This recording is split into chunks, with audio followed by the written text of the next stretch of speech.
Notice the new background? There's actually something called reverse culture shock.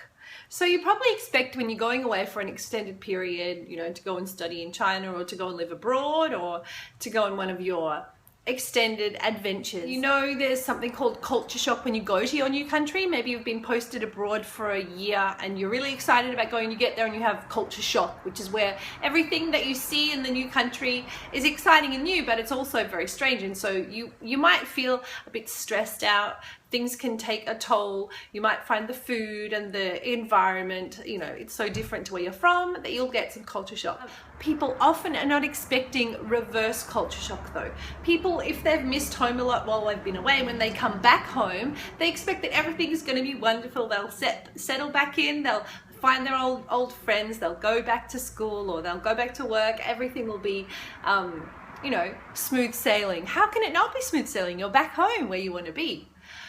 So this is where reverse culture shock can really shock people. You might find that when you first get home, you're really excited, you're on a big high because you're finally home and you've had, you have fun on the flight. You do some duty-free shopping and, you really enjoy it, you're really excited to see your family and friends again.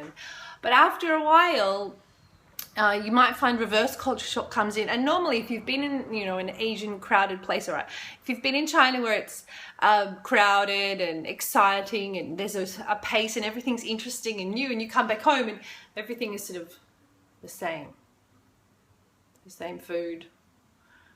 The streets are really quiet. If you're aware that, you're going to feel some of these feelings like, oh, it's over now, the big trip is finished and now I'm back here. Some of the other things you can do are to, make sure you're seeing your friends and doing things that you enjoy.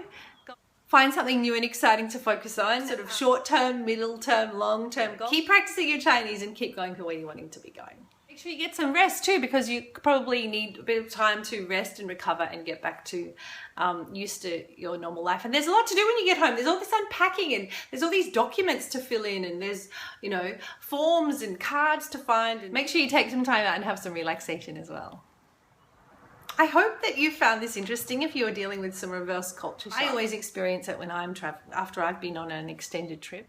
If you'd like to hear from me on a weekly basis and get all of my tips on learning Chinese and uncovering the culture of China, then I'd love you to subscribe to my YouTube channel. And even better, I'd love you to come over to my website, studiochina.com.au. That's where you can sign up for my email updates, so you'll get an email each week with a little bit of news about what's happening with me. So sign up to my newsletter.